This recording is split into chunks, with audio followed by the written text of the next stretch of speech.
우생마사라고 하는 사자성어가 있습니다. 글자 그대로 풀이하면 소는 살아남고 말은 죽게 된다, 이제 그런 뜻인데요. 그 배경이 어떤가 하면은 이제 홍수를 만난 이 소하고 말이 이제 물에 막 이제 떠내려가면은 소는 사는데 말은 익사, 물에 빠져 죽게 된다는 겁니다. 이게 참 묘한 게, 사실 그 헤엄치는 걸로 치면은 말이 소보다 수영을 훨씬 잘한다고 합니다. 이제 소하고 말을 동시에 큰 저수지로 이렇게 밀어 넣어 버리면은요, 이 말이 소보다 거의 2배 빨리 헤엄쳐 나올 정도로 이 말이 이 수영 실력이 탁월하다고 합니다. 근데 왜 그렇게 수영을 잘하는 말은 홍수에 물에 빠져 죽고 소는 살아나는가? 그 왜 그런가 하니까요, 이제 이 홍수를 만나면 막 급류에 이제 떠내려가면 이 말은 그 수영에 대한 자신이 있다가 보니까 이제 물살을 거슬러 올라간다는 거예요. 막 물살을 거슬러 올라가는데, 여러분 한번 생각을 해 보십시오. 아무리 수영을 잘해도 그 홍수의 물살이 얼마나 거셉니까? 그러니까 이 말이 조금 올라가다가 또 제자리로 떨어지고, 조금 올라가다가 제자리로 떨어지고, 그러다가 그만 이 말이 탈진해 가지고 이제 죽어버린다, 물에 빠져 죽는다는 거예요. 여기에 반해가지고 이 소는 글쎄 상대적으로 자기가 본능적으로 수영을 그렇게 잘 못한다는 그 본능 때문인지는 몰라도, 소는 그 물살을 거슬러 올라가는 법이 없다는 거예요. 막 그 떠내려가는 그 물살 속에 자기 몸을 맡기고 그렇게 가다가 보면은 꼭 이제 그 얕은 이런 그 물가를 만난다는 거예요. 그럴 때 이제 기회를 봐서 소는 빠져나오기 때문에 이제 소는 살아남는다는 겁니다.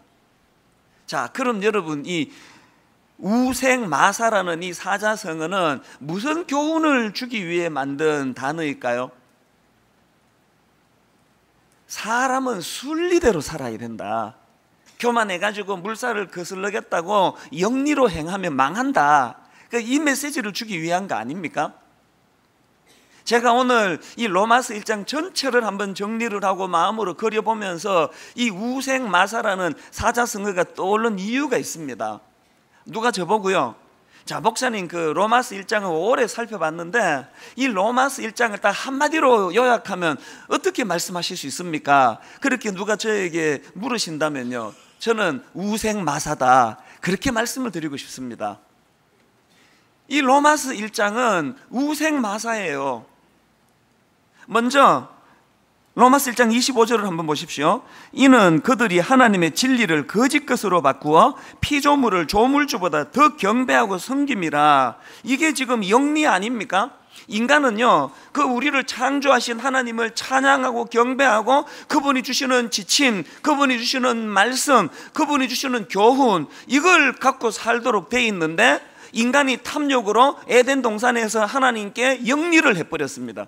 그래서 이제 그 인간의 영리가 어떻게 변질이 되느냐, 피조물을 조물주보다 더 섬기고 경배하는 이 우상숭배라는 게 바로 이게 영리예요. 영리. 이 큰 영리가 25절에서의 영리가 26절 10절에서의 어떤 영리로 연결이 되느냐. 자, 26절을 보십시오. 이 때문에 하나님께서 그들을 부끄러운 욕심에 내버려 두셨으니 곧 그들의 여자들도 순리대로 쓸 것을 바꾸어 영리로 쓰며, 이와 같이 남자들도 순리대로 여자 쓰기를 버리고 서로 향하여 음욕이 부릴 듯하며. 자, 이 말씀의 흐름을 보면은 지금 이 인간들이 이 하나님을 마음에서 내쫓아 버리고 이제 이 순리를 거스르고 그 교만한 그 말처럼 이제 막 그 물살을 거슬러서 나는 내 인생을 잘 살 수 있다. 그래서 이제 이 영리로 인해 가지고 우생마사의 이제 고통을 겪는 게 지금 이 땅의 모습이라는 거예요. 여러분 조금만 주의해 가지고 주변을 둘러보면은요, 이 우생마사의 비극이 굉장히 많이 발견이 됩니다. 그 대표적인 게 그 광우병 아닙니까? 여러분 다 아시지만 그 광우병은 진짜 무서운 병이에요. 이 소 뇌에 구멍이 생겨가지고 이상행동을 하고 포악해지고 그러다가 목숨을 잃는 게 광우병 아닙니까? 더군다나 이 광우병은 인간에게도 전염될 가능성이 있다 그래가지고 한때 우리나라도 발칵 뒤집어지지 않았습니까? 근데 중요한 거는 이 무서운 광우병이 왜 생겼느냐, 이게 인간의 탐심, 이게 순리를 거스르는 영리 때문 아닙니까? 다 아시지만 이 광우병은요, 그 소는 초식 동물 아닙니까? 풀 뜯어먹고 사는 동물이에요. 여러분이 왜 소는 고기를 안 먹지? 왜 풀만 뜯어먹지? 이런 질문을 하면 그거 답이 없습니다. 소는 그렇게 만들어진 거예요. 그래서 소는 고기를 봐도 관심이 안 가도록 그렇게 지어진 거예요. 이 창조 질서예요. 또 사자나 호랑이는 풀 관심이 없고 고기만 좋아하도록 그렇게 만들어진 거예요. 사람은 둘 다 보면은 그냥 군침이 돌도록 또 만들어진 거예요. 이유가 어디 있습니까? 그게 창조 질서예요. 그런데 인간이 그만 탐심이 들어와가지고 빨리빨리 소를 키우고 살찌워가지고 돈 벌어야 된다고. 그래서 이 초식 동물인 소에게 이 육식 사료를 먹여가지고 그래서 생겨난 게 이게 광우병이다, 그런 말들을 하지 않습니까? 이 동물성 사료를 먹인 게 광우병의 원인이다, 그 말이 맞다면요, 이것이 얼마나 이게 비극이에요. 인간의 탐욕이 이 자연의 순리를 거슬러 영리로 나아갔기 때문에 이런 비극이 일어난 거 아닙니까? 오늘 우리 주변을 돌아보세요. 가정을 한번 돌아보세요. 우리가 하나님 앞에 이 순리를 저버리고 영리의 그 자리로 나가는 일이 한두 가지가 아니에요. 저는 대표적인 게 자녀 교육이라고 생각합니다. 우리 자녀들에게 참 미안해해야 돼요. 사과할 게 많습니다. 특히 이 대한민국, 이 아이들이 지금 자연에서 뛰놀고 그냥 꿈을 품어야 될 때 영리 학원으로 그냥 몰아가가지고, 이 주일 성수만 해도 그래요. 하나님께서요, 우리를 창조하신 이 인간의 이 구조를 잘 아시는 그 창조주께서 6일 열심히 공부하고 하루는 쉬면서 그렇게 재충전을 하라 그렇게 명하시면요, 그게 다 이유가 있을 거 아닙니까? 그런데 오늘 이 시대는 아이들 영리 애들만 그렇습니까? 돈 그러면서 어른도 주일이고 뭐고 없고, 애들도 지금 주일이 어디 있습니까? 그래서 지금 아이들을 자꾸 행복하지 않은 곳으로 몰고 가는 게 이게 부모들의, 또 이 시대 어른들의 그 잘못, 거기서 나온 영리의 현상이라고 생각합니다. 저는 미국에서 이민 생활하다가 이제 한국으로 돌아와서 이제 청소년 사역을 시작했는데요, 제가 제일 먼저 맡았던 부서가 고등학교 3학년 입시생 부서였습니다. 의리부리하게 미국에서 이민 생활하다가 한국에 와 입시가 뭔지 이런 것도 잘 모르는데 이거 완전 전쟁터예요. 살벌합니다. 그때 고3 입시생들만 한 130여 명, 140여 명 이렇게 출석을 했는데요, 이건 완전 전쟁터예요. 이게 예배를 인도하러 이렇게 설교하러 본문 읽고 나면은요, 본문은 읽기도 전에 졸아요. 본문은 읽은 이후에 조는 건 제 책임. 본문을 읽기도 전에 조는 건 이 누구 책임입니까? 한 3분의 1이 졸아요. 3분의 1이. 여러분처럼 이렇게 교양 있게 안 들키고 조는 게 아니고요, 이거 대놓고 여기저기서 이렇게 졸아요. 한 번은 한창 설교하고 있는데 저기에서 우당탕 그래가지고 보니까요, 이 녀석이 졸다가 뒤로 자빠진 거예요. 철제 의자에 앉았다가 뒤로 자빠져가지고 얼마나 민망했겠습니까? 한 3분의 1은 그렇게 엄청나게 졸고 있고요, 한 3분의 1은 졸지는 않아요. 이미 깊이 잠들었기 때문에 졸 수가 없습니다. 나머지 한 3분의 1이 이제 초롱초롱 이제 설교를 듣고 있는 거예요. 그래 놓으니까 이 지들도 미안했던지요, 예배 끝나고 나면 쪼르르 와가지고, 목사님 제가 오늘 2시간 자고 왔습니다. 3시간 자다가 지금 왔습니다. 죄송합니다. 이런 일들이 참 많았습니다. 그리고 걔들이 또 참 이 강남 8학군 정말로 불쌍해요. 예배 시간이요, 한 10분만 늦어지면 학부모들 항의 전화 옵니다. 제가 학원 보내야 되는데 붙잡아 놓고 왜 안 보내주느냐고. 이렇게 전쟁터 같은 데서 지내니까요, 정서가 얼마나 메마르겠습니까? 한 번은요, 여학생이 와가지고 우는 거예요. 그럼 왜 그러냐 그랬더니, 지금 기말고사인가 중간고사인가를 앞두고 있는데 누가 자기 노트를 훔쳐가 버렸대. 자기가 지금 심정은 있는데 누가 그랬을 것 같은데 증거가 없다는 거예요. 물증이 없다는 거예요. 보니까 라이벌이요, 얘 시험 망치라고 그 노트를 훔쳐가 버린, 공부 못하게. 이게 여러분, 이게 교육 현장에서 이게 일어나는 일이라는 게 이게 영리의 그 결과물 아닙니까? 이렇게 그냥 전쟁터 같이 고3 부서가 살벌했는데, 제가 보니까요, 아주 독특한 애들이 좀 있어요. 그 한 10명, 15명 이 아이들이요, 고3인데도 불구하고 오후 늦게까지 교회에 모여가지고 자기들끼리 기도 모임을 가지는데요, 선생님이 인도하고 이런 것도 아니에요. 자기들끼리 모여가지고 어떨 때는 제가 보기에 오후 4시, 5시 넘어가가지고 막 그렇게 기도회를 하는데 얼마나 뜨겁게 하는지 몰라요. 찬양을 하고 한 2-3시간씩을 하더라고요. 자리가 없어가지고요, 복도 끝에 어떤 데 하나를 마련해가지고 자기들끼리 그래가지고, 제가 참 믿음이 없는 게요, 전도사가 그걸 보고 흐뭇해야 되는데, 저도 이 영리에 익숙해가지고 불안한 거예요. 너 이래도 괜찮니? 너 집에서 뭐라 안 그러니? 얘들이 이렇게 해도 되나? 걱정을 좀 했거든요, 사실. 그런데 여러분, 그 해에 수능시험 결과를 보고 제가 참 하나님께 회개를 했습니다. 그렇게 아예 주일은 공부할 생각도 안 하고 모여서 2-3시간씩 기도하고 이러던 애들이요, 대부분이 다 자기가 꿈꾸고 원하던 학교에 다 가더라고요. 제가 발견한 게 뭐냐, 이 하나님이 안식일을 지키라고 할 때는 그게 우리 괴롭히려고 주신 게 아니고요, 우리 이 인간의 구조를 아시는 하나님께서 그게 순리이기 때문에 주신 거라는 거예요. 제가 놀란 것은요, 그 기도회를 주도했던 고3 학생이 있는데 걔가 그 해에요, 서울대 정치학과에 들어갔습니다.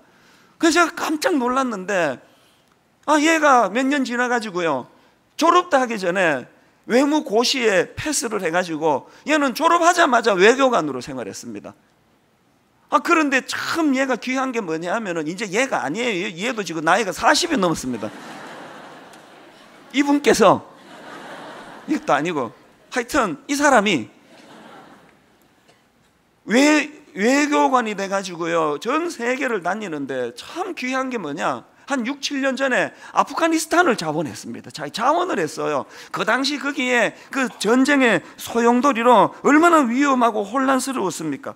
그런데 왜 그 아프가니스탄을 자원했나니까요, 이 친구 마음에 하나님 주신 비전이 있었던 거예요.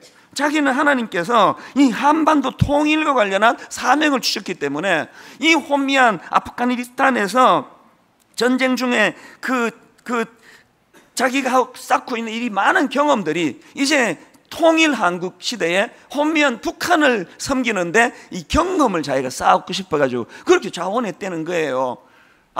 아프가니스탄 그 근무가 끝나고 그 다음에는 베트남으로 가가지고요, 그 베트남의 그 체제 전환, 개발 협력 업무 이런 거를 담당하고, 그 다음에는 스위스 제네바로 가가지고 인도적 지원, 인도주의 업무 이런 것들을 담당했는데 전부 다 그게 의도가 있는 거예요. 자기가 이런 과정들을 거쳐서 통일 한국 시대에 하나님이 자기에게 주신 사명을 감당하기 위하여 경력을 쌓으려고 그렇게 하고 있다는 거예요. 그런데 여러분, 여기서 중요한 게 뭔지 아십니까? 이 형제에게 그런 뚜렷한 삶의 비전은 하나님이 주셨는데 언제 주셨나? 고3 때 주셨대. 고3 때.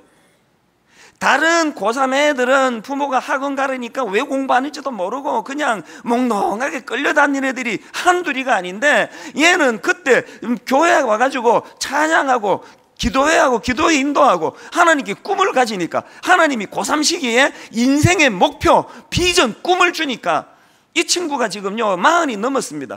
20년이 넘는 그 세월 동안 한 일관된 자기 삶의 목표를 향해 나아가니까 이게 얼마나 귀한 일이냐고요.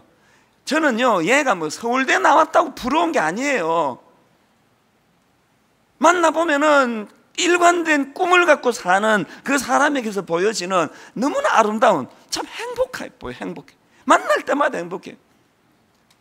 우리 교회에서 예배를 드리고 가끔씩 인사하러 오는데 볼 때마다 공통점이 너무너무 행복해요. 참 좋은 아내를 만나가지고 너무 유복한 가정을 이루면서, 이런 사람들에게 특징은요, 과욕이 없어. 욕심이 한 자리 해보겠다고 이런 게 없으니까 삶 자체가 순리, 물 흐르듯.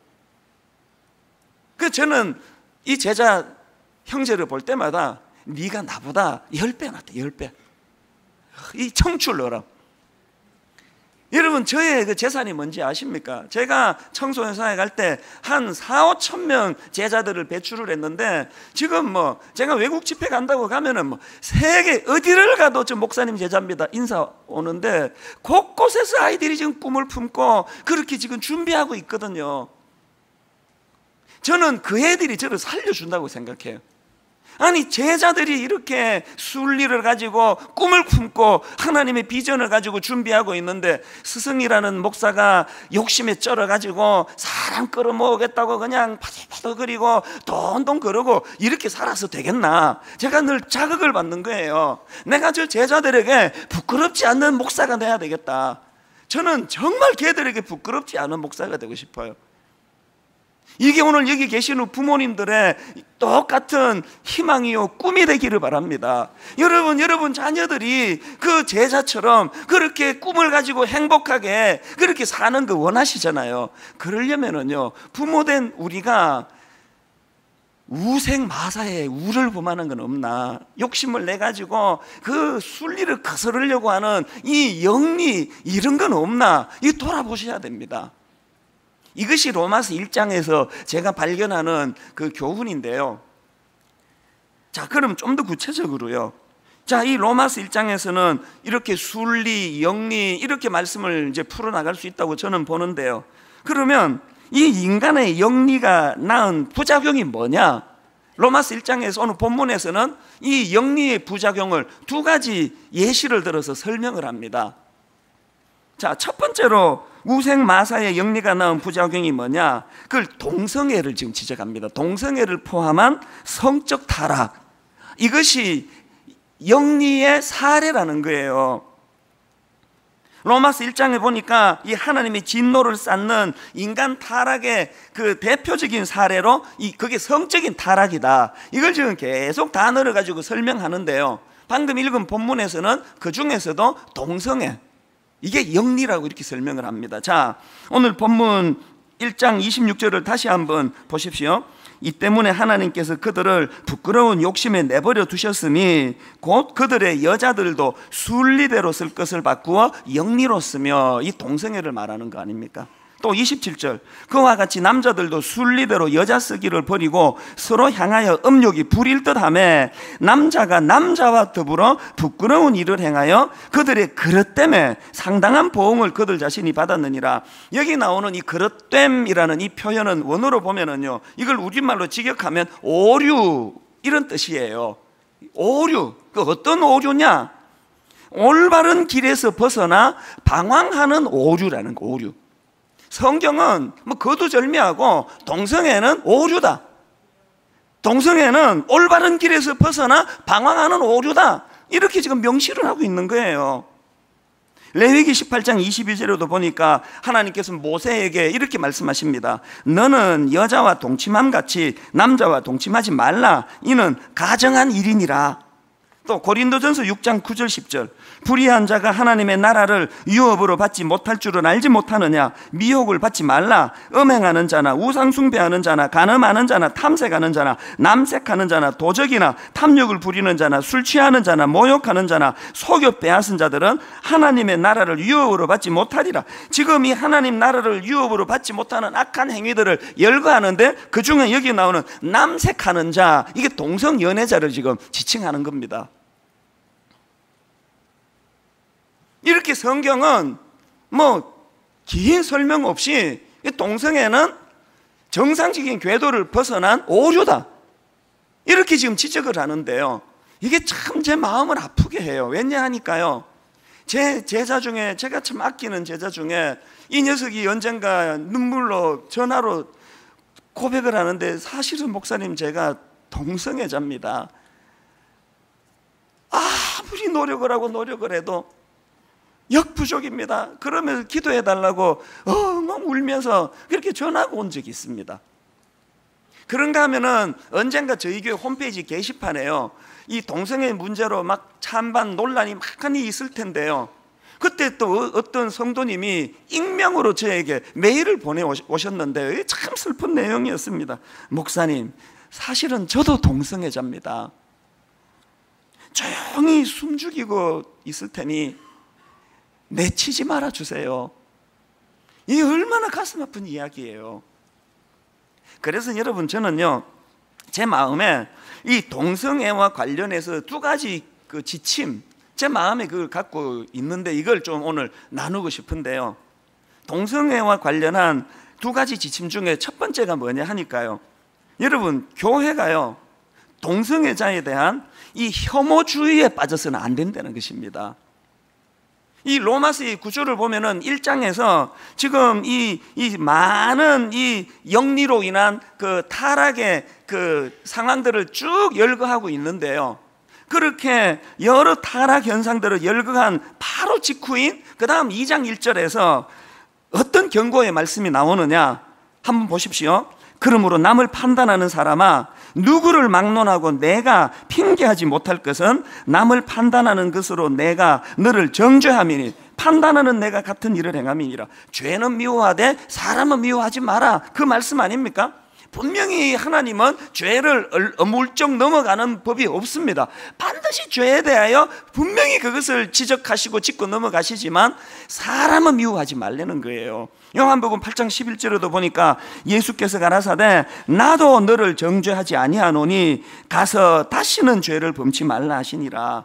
이 말씀 역시 죄는 미워하되 사람을 미워하지 말라시는 주님의 근본 정신을 담고 있는 거 아닙니까? 여러분, 저에게 전화로, 여러분 저에게 메일로, 내가 지금 목사님 몸부림치고 있는데 역부족인데 기도해 달라는데 거기다 대고 제가 막 욕설을 퍼붓고 저주와 정오를 표현하면 이 옳은 일입니까? 어떤 일이 있어도 여러분, 동성애자들에 대하여 그런 악한 감정을 가지는 건 성경적이 아닙니다. 우리나라에서 동성애자를 위한 사역을 하고 있는 톰 린선 선교사님의 그 인터뷰를 어느 신문에서 제가 봤는데요, 그 내용을 부분 발췌해 드리면 이렇습니다. 모든 죄의 근원은 동일하다. 하나님과의 깨어진 관계이다. 원치 않는 동성애 성향을 가지고 있는 크리스천이 있다면 그저 품어줘라. 그들은 상처가 많은 사람들이다. 따라서 그들에게 필요한 것은 수용과 사랑이다. 어떠한 죄를 지은 사람이라도 교회에서 받아들여지고 사랑받을 수 있음을 확신시켜주는 교회 문화의 정착이 시급하다. 그런가 하면은 동성애와 관련한 제 마음의 두 번째 지침이 뭐냐 하면은요, 성경이 동성애를 올바른 길에서 벗어난 죄라고 명시하고 있다는 것을 간과해서는 안 된다는 거예요. 여러분, 성경은 제가 만드는 게 아닙니다. 내 입맛에 맞도록 이래가지고 이게 지금 뭐 강연하는 시간이 아니고요, 하나님의 말씀을 전하는 시간이에요. 로마서 1장의 말씀을 따라가지고 이게 나오기 때문에 제가 지금 설교하고 있는 거예요. 더군다나 지금 미국이나 유럽 같은 데서 일어나고 있는 현실을 보면은, 동성애 축제 같은 거를 보면은 그게 지금 성적인 타락과 연결되어 있다는 걸 부정할 사람은 아무도 없습니다. 그리고 지금 저는 우리나라에서 일어나고 있는 이 동성애에 관련한 여러 논란 중에서 정말 제 마음을 지금 불안하고 두렵게 만드는 게 뭐냐 하면은요, 이것들이 지금 청소년들에게 너무 악한 영향을 미치고 있다는 거예요. 전에 한번 인용해 드린 적이 있는데요, 제가 어느 신문에 난 기사를 한번 인용해 드렸지 않습니까? 머리 기사가 이랬습니다. 동성애 인터넷 카페 콤마하고 10대 소년들 성적 일탈 창구로, 이렇게 돼 있더라고요.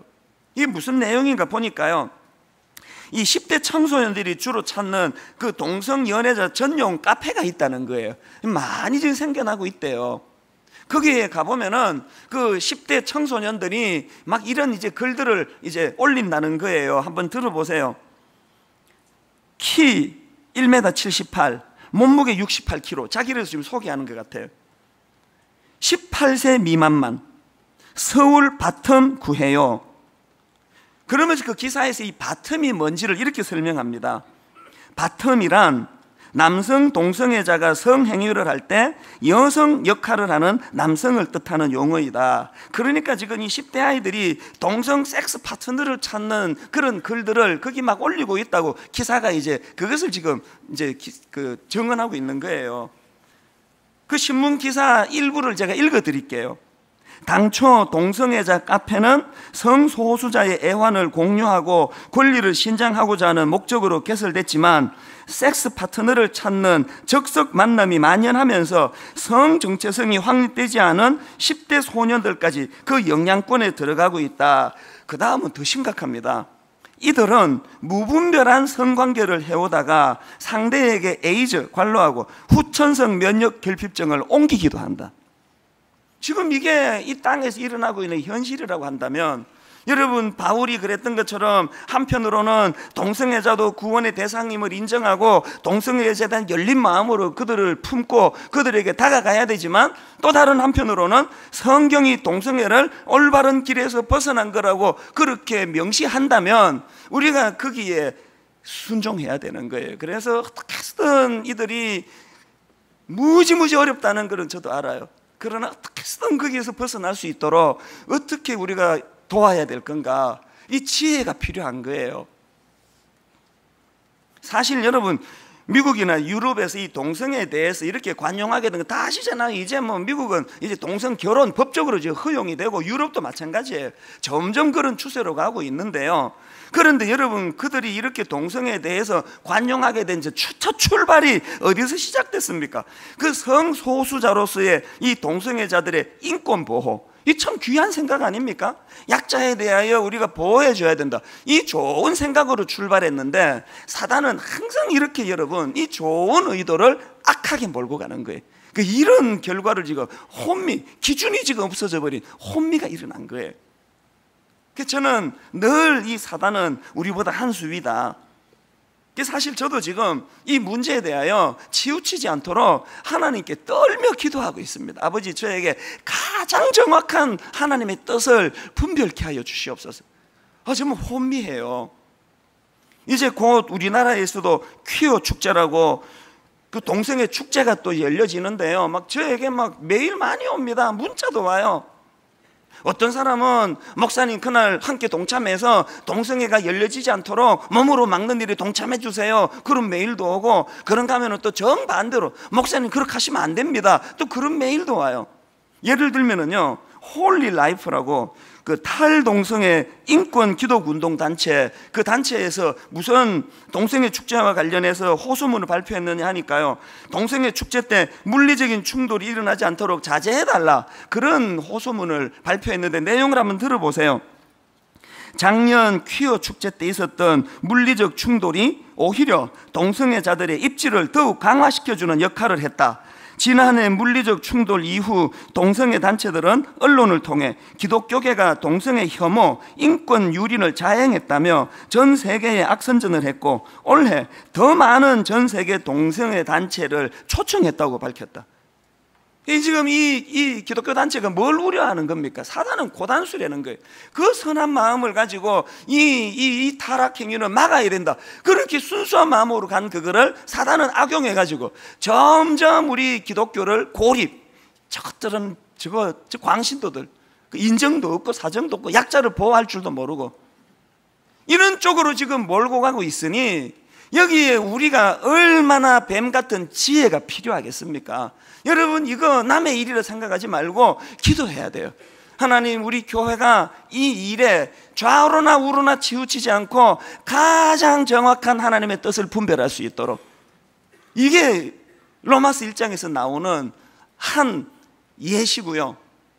그런가 하면 두 번째로 우생마세의 영리가 나온 부작용이 하나 더 있는데, 그게 윤리적인 타락이라는 겁니다. 지금 로마서 1장 29절부터 31절까지 제가 여러 번 읽어드렸던데 다 아시지 않습니까? 그 역겨운 수많은 항목들, 이게 다 지금 윤리적인 문제 아닙니까? 근데 여러분, 여기서 기억해야 되는 게 뭐냐, 이게 겉보기에 윤리적인 문제인데요, 이게 뿌리는 영적인 문제라는 거예요. 이게 무슨 말씀인가 하면은요, 여러분이 지금 교회도 잘 다니고 교회에 중직자 봉사도 잘하고 하는데, 여러분이 지금 윤리적인 어떤 문제에 걸려 있다, 쉽게 말하면 내가 지금 외도를 하고 있다, 그 영적으로 병든 거예요. 그게 암만 예배 잘 드리고 헌금 많이 해도 예배 끝나고 그냥 불법 주차 하고, 막 새벽기도 막 한 번도 안 빠지고 365일 다 다니는데 새벽기도 마치고 가다가 남의 밭에 호박 보니까 이거 아침에 이거 국 끓이면 되겠다. 이게 뚝 따가지고 집에 갖고 가고, 그럼 이게 영적으로 병든 거라는 거예요. 목사가 뭐 아무리 막 그냥 대단한 놀라운 은사를 발휘해도 도덕적으로 윤리적으로 문제가 있으면 그건 영적으로 병들었다는 이야기예요. 이 부분은 다음 주 이제 2장 말씀할 때 다시 좀 더 언급하기로 하고요. 자, 어쨌든요, 우리가 속아서는 안 되는 게 뭐냐, 우리가 뭐 외도, 막 성적인 타락 막 이러면은 우리 모두 긴장해요. 그런데 빠지지 않도록. 그러나 여러분 29절서부터 나오는 이 윤리적인 항목들은 굉장히 사소한 것 같아요. 시기, 뭐 인간이 누가 시기를 안 하나. 또 그 다음에 뭐 분쟁, 뭐 다툼이 없는 데가 어디 있냐. 또 수근수근하는 거, 뭐 그 정도는 할 수 있지, 입이 있는데. 또 그 다음에 뭐 교만한 거, 또 자랑하는 거, 이거는 막 그냥 그 성적인 타락에 비해서는 아무것도 아닌 것처럼 생각하지만 하나님의 관점으로는 똑같은 해결해야 될 죄악이라고 이야기하는 거예요. 여러분, 이렇게 큰 바위 덩어리를 우물에 한번 넣어 보세요. 파장은 좀 큽니다. 큰 파장을 내면서 물에 빠져요. 조그만한 자갈 하나를 우물에 한번 던져보세요. 파장은 작습니다. 그러나 결과는 둘 다 물에 빠지는 건 똑같은 거예요. 우리가 윤리적인 이 작은 거 하나를 하나님 앞에 결단하고 애쓰며 이 문제를 해결하지 않으면 영적으로 침체한다는 거예요. 자, 그렇다면 이제 중요한 게 지금부터예요. 그럼 어떻게 하면 좋으냐? 이렇게 타락해가지고 인류가 지금 이 순리를 버리고 영리의 길로 나아가는데, 그럼 어떻게 하면 좋으냐? 여러분 어떻게 생각하세요? 그 대안은 뭐예요? 대안은 간단합니다. 지금 영리로 기준을 무너뜨려 버렸잖아요. 하나님을 마음에서 내쫓아버린 영리에서 시작된 일이라면 이걸 회복하려면 어떻게 해야 됩니까? 무너진 삶의 기준을 회복해야 된다는 겁니다. 구약의 대표적인 그 타락한 시대가 사사기 시대 아닙니까? 말로 다 할 수 없는 성적인, 윤리적인, 또 영적인 타락 시대인데요, 성경은 그 시대의 타락의 이유를 두 번 반복해서 이렇게 설명합니다. 사사기 17장 6절, 그때는 이스라엘의 왕이 없었으므로 사람마다 자기 소견에 옳은 대로 행하였더라. 사사기 21장 25절, 그때에 이스라엘의 왕이 없으므로 사람이 각기 자기의 소견에 옳은 대로 행하였더라. 무슨 말입니까? 그것들이 기준을 없애버렸기 때문에 이렇게 타락했다는 거 아닙니까? 우리 기준을 다시 세워야 돼요. 그래서 여러분 로마서 1장 17절, 복음에는 하나님의 의의가 나타나서 믿음으로 믿음에 이르게 하나니 기록된 바 오직 의인은 믿음으로 말미암아 살리라. 이 로마서 1장 17절의 기준이 세워지는 인생들이 되시기를 바랍니다. 중요한 건 뭐냐? 이 기준을 세우는 것을 돕는 두 기관이 있는데 하나는 교회요, 하나는 가정입니다. 오늘은 가정의 주일입니다.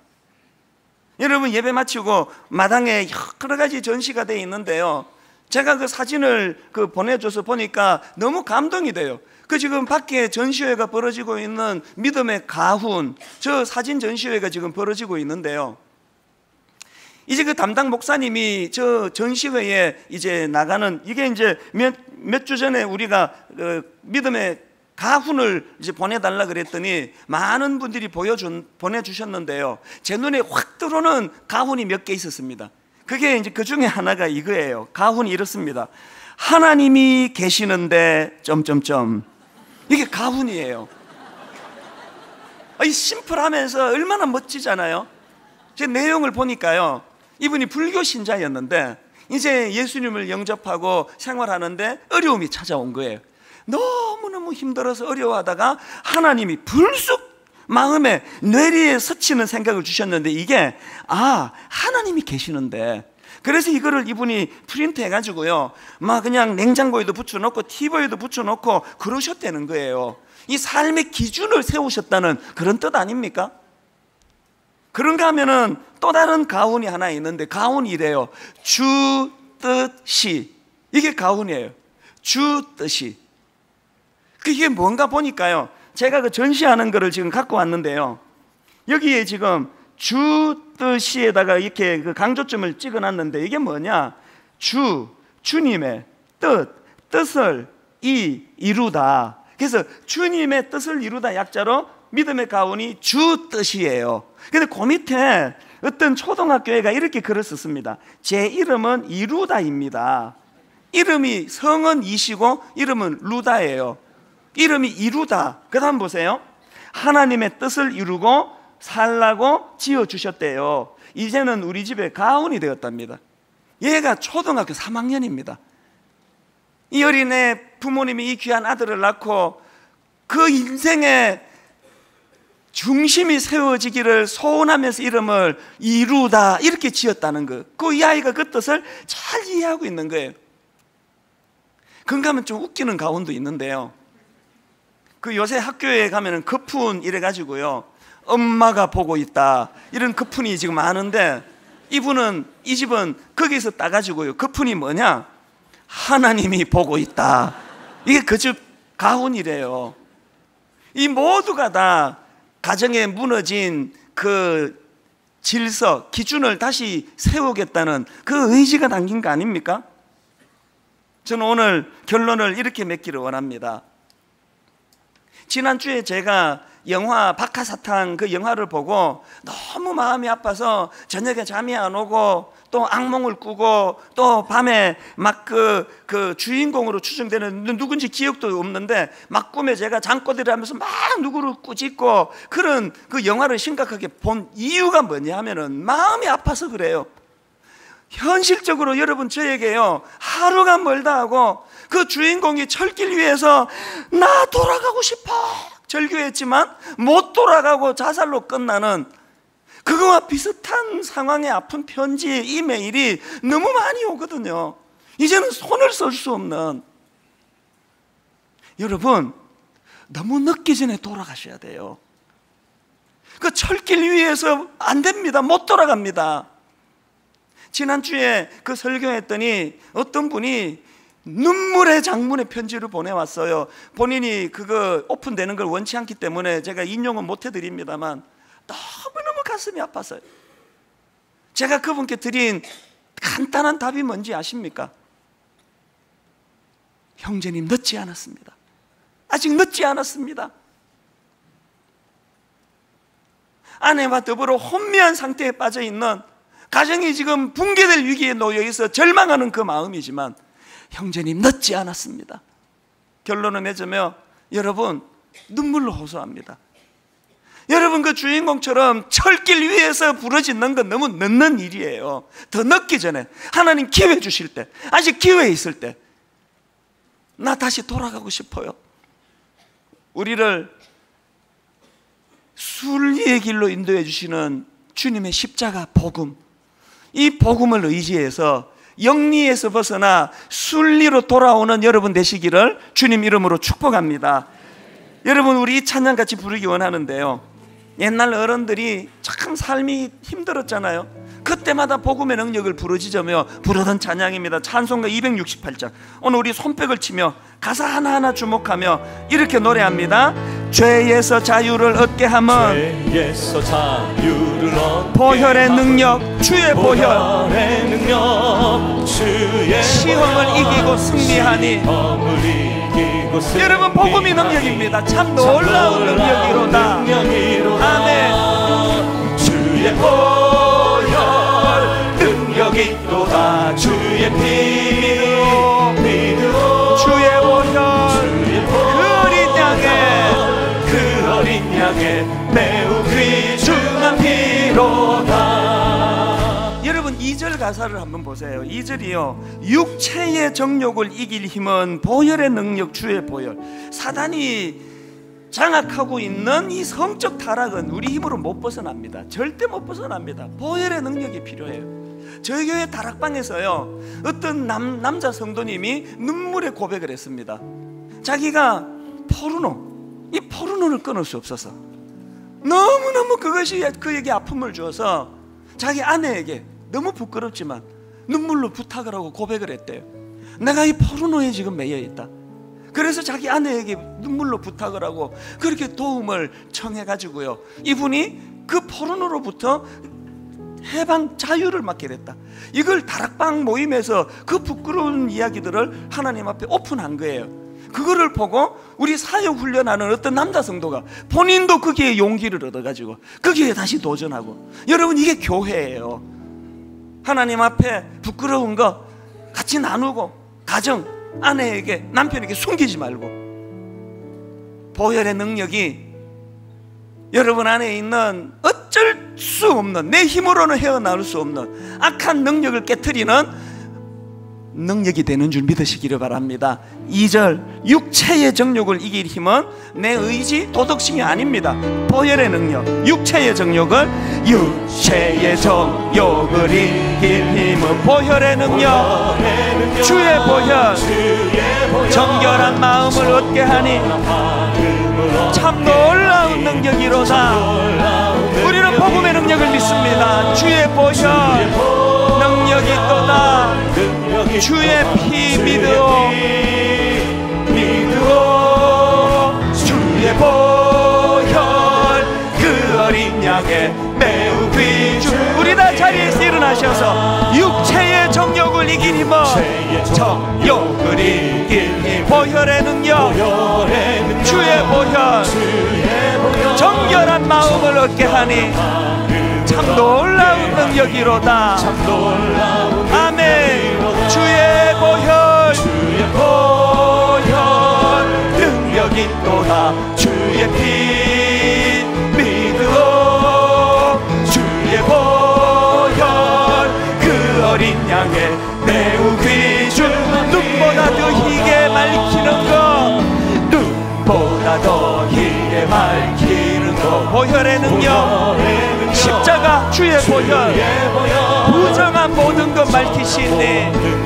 참 놀라운 능력이로다. 아멘. 주의 보혈 능력이 또다. 주의 피 믿으오, 주의 보혈 그 어린 양의 매우 귀중한 피로다.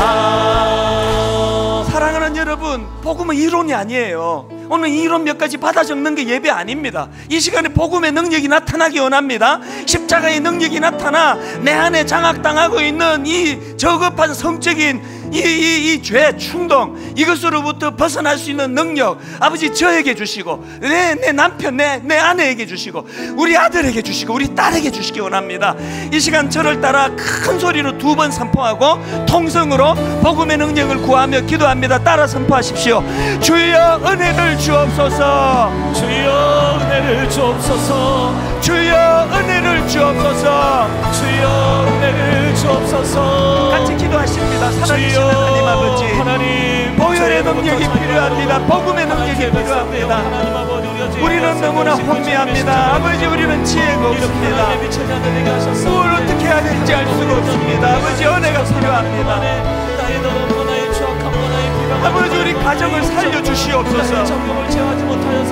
하나님, 우리 아들을 살려주시옵소서.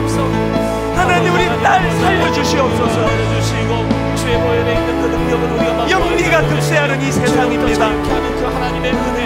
하나님의 창조진에서 순리하려로 나아가기를 원하오니 은혜 주시옵소서. 하나님 아버지, 하나님의 순리를 구합니다.